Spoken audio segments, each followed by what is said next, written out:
Hi, today we're going to be discussing behaviors and how to limit these behavior problems in the class, at home, or just out in the public. When you're experiencing difficult behaviors that are disrupting the education of other students, you may need to put a plan in place to reduce those distractions and increase learning in your class.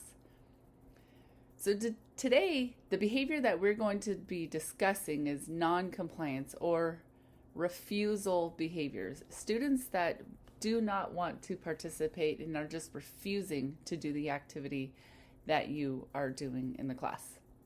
So we're going to define this behavior as any time where student A does not successfully transition to the next part of their schedule after more than one redirection. This can include a verbal refusal, no, whining, property destruction, hitting staff, throwing, dropping to the floor, and eloping. So first, we need to identify the function of the behavior. Why is the student doing this? Is it for attention, avoidance, escape? Is it to obtain tangible or sensory items or sensory input? So first, we need to collect the data. So step one is to identify the function of the behavior. Step one, you must identify the function of the behavior. And now we're at step two, where you will collect the data.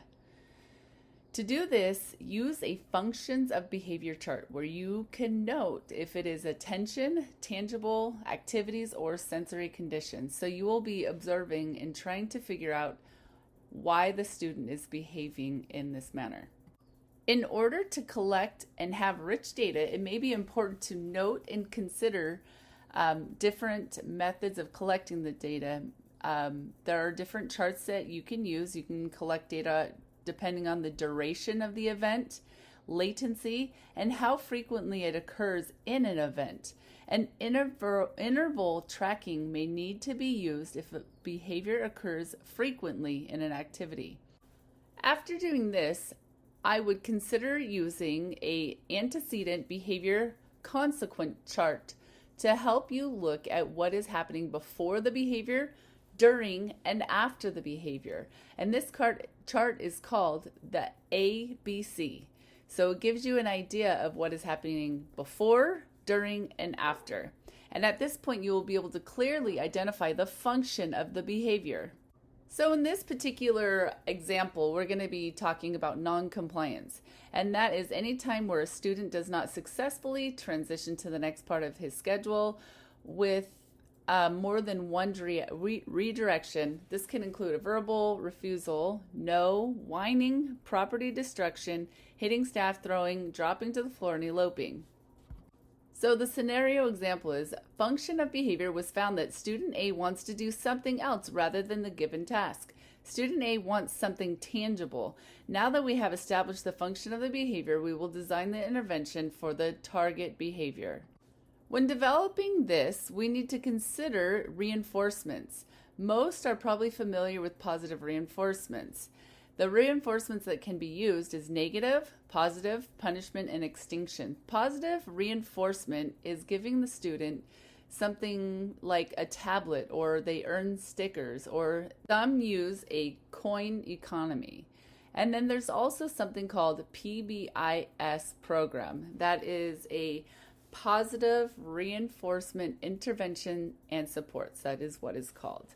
So that's another positive reinforcement program. And then there is negative, and that is just a teacher nagging to get the work done, so the student does it just to avoid getting that negative feedback. And then also scolding the student. And then there is punishment, and that is something like loss of recess or taking away a fun activity or losing a tablet. And then extinction is completely ignoring the behavior. If using extinction, you must make sure that it is safe to do so. So if the student is throwing a chair, you don't want to just ignore that behavior, because you need to make sure that everybody is kept safe. Typically, I see the most success using the positive reinforcements. So my recommendation is to use positive reinforcement. Positive reinforcements can be used to increase the occurrence of a behavior. Positive reinforcements can just be verbal words of assurance. They can be tangible rewards such as tablet times or additional fun activity. And the reinforcement program that I love to use is Positive Behavior Intervention and Supports. This is also called PBIS. The PBIS reinforcement is a great positive behavior plan to have in place. It increases the likelihood of good behavior by positively reinforcing the whole class.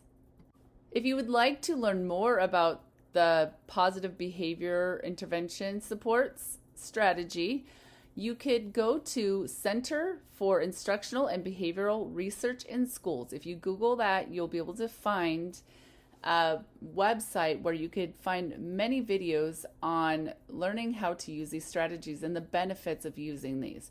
The website where you could find this information is at www.cibrs.com/PBIS/.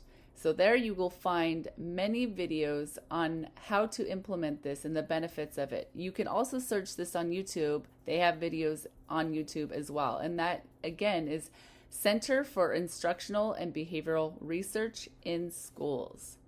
Now we're at step 4, where we're going to design a function-based intervention. In this example, we use a non-compliance behavior seeking a tangible reward.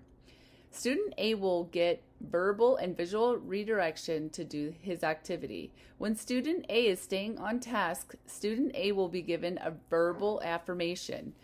PBIS will be used to increase these behaviors.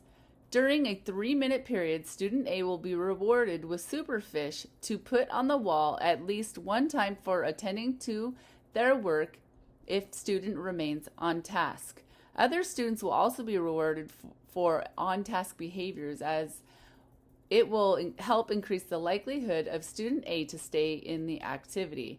After 10 minutes, the student will be rewarded with a choice activity such as a walk, tablet time, or favorite toy. That takes us to step 5, where we were going to want to maximize the intervention success. To maximize the intervention success, the staff will be trained and told specifics on how to implement the plan. When student refuses, staff will remain with a soft voice and explain why the student needs to stay on task. Parents will be informed of the intervention to implement the same plan at home. Now we are at step 6, where we are going to implement the intervention. Data collection will occur on a daily basis with specifics with clear definition of the behavior, reinforcements used, and what to do when non-compliance occurs. The data will be reviewed at the end of each week to see if the non-compliance is increasing or decreasing these behaviors. It will also be used to make adjustments such as increasing the time in which a student gets rewarded for behaviors, such as during a 3-minute period, we could extend that to 5 minutes if we're noticing that the behavior is decreasing and we're able to extend out those reinforcements. That takes us to step 7, the final step. Evaluate the intervention. Evaluation of the behavior plan should happen after about a month. The staff will take the data and review to see if the behavior has increased or decreased the behavior overall.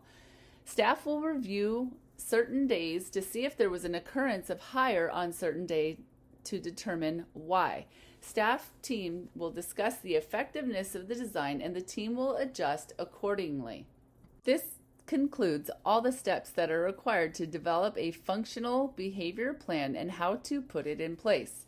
I hope that this helps, and I hope that you have positive outcomes to behaviors that you may be experiencing in your class, and I hope that you will be able to decrease those behaviors.